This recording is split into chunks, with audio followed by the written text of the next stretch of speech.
Hello everyone. तो आज हम बात करने वाले हैं केवीएस एनवीएस पीजीटी टीयर 2 की एक्सपेक्टेड कट ऑफ क्या रहने वाली है।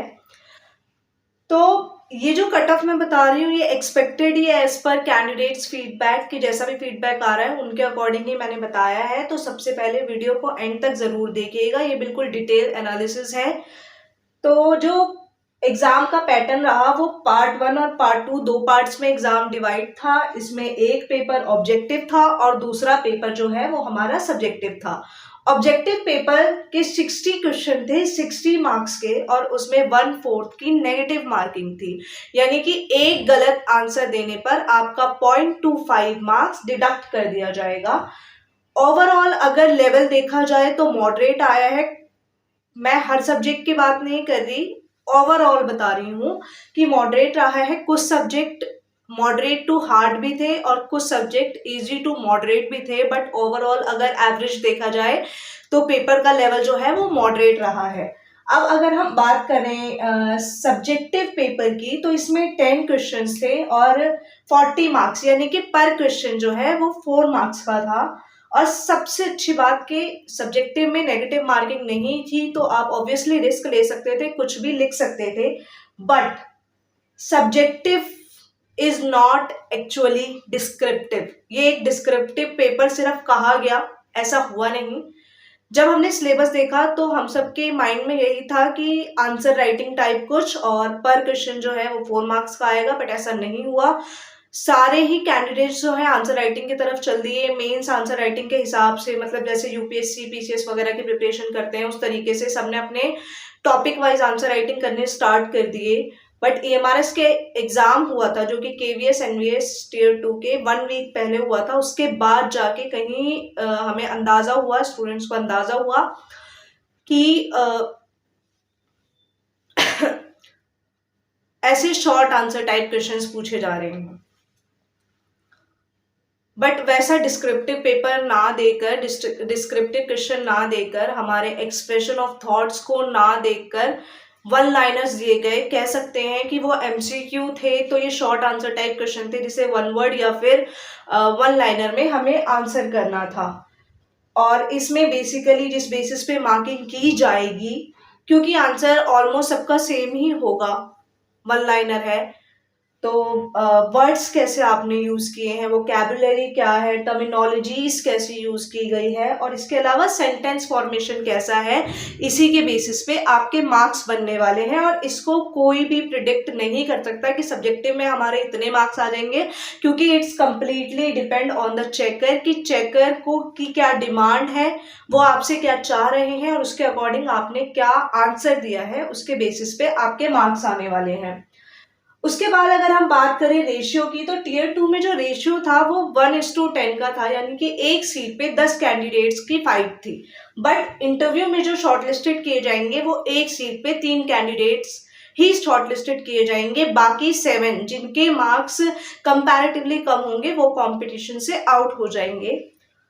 तो बेसिकली 1:10 से 1:3 मैं बहुत ज्यादा हाई कंपटीशन नहीं कहूंगी। और सबसे अच्छी बात कि जो टीयर 1 है उसमें ही सब्जेक्ट्स अपने मेन सब्जेक्ट के बेसिक जो धुरंधर थे ना, जो बहुत स्पेशलिटी थी, जिनको अपने सब्जेक्ट में पीएचडी थे या और मास्टर से आगे भी कुछ उन्होंने डिग्री वगैरह की हुई थी, वो ऑलरेडी कंपटीशन से टीयर 1 में ही आउट हो गए। जैसे मैं बात करूं इंग्लिश की, हिंदी की,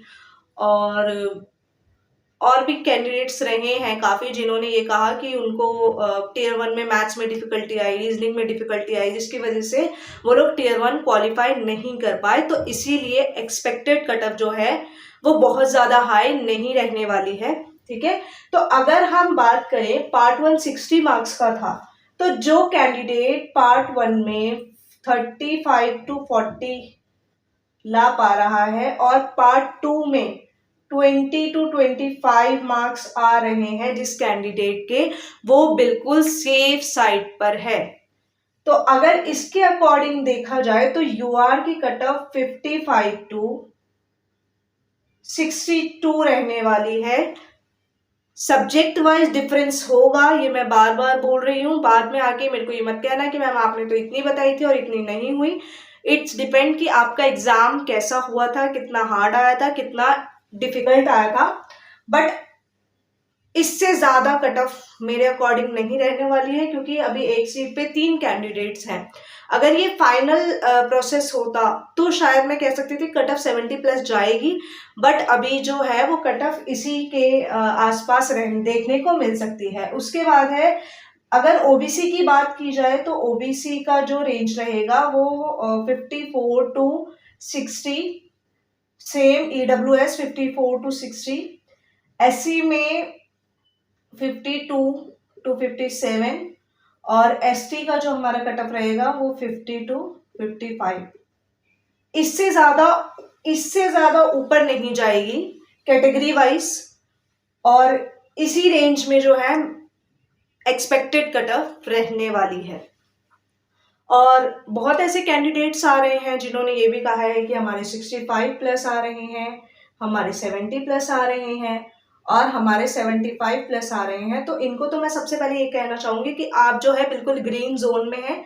अपनी प्रिपरेशन इंटरव्यू की अच्छी तरीके से कर लें, क्योंकि आपके पास एक बेनिफिट ऑलरेडी है कि जो सबसे ज्यादा वेटेज रखने वाला है मेंस, उसमें आपने अच्छा स्कोर कर लिया है। 85% जो वेटेज है फाइनल सिलेक्शन में वो मेंस की रहने वाली है, और 15% इंटरव्यू की रहने वाली है। तो अगर आपने इस रेंज में स्कोर कर लिया है तो आप ऑलरेडी बहुत अच्छा, मतलब बहुत चांसेस हैं आपके सिलेक्शन होने के, अगर आपने ढंग से इंटरव्यू की तैयारी कर ली। तो 65 प्लस वाले सेफ जोन में है, 70 और 75 प्लस वाले अगर इंटरव्यू ठीक ठाक दे देते हैं तो उनका फाइनल सिलेक्शन तय है, मार्क माय वर्ड्स।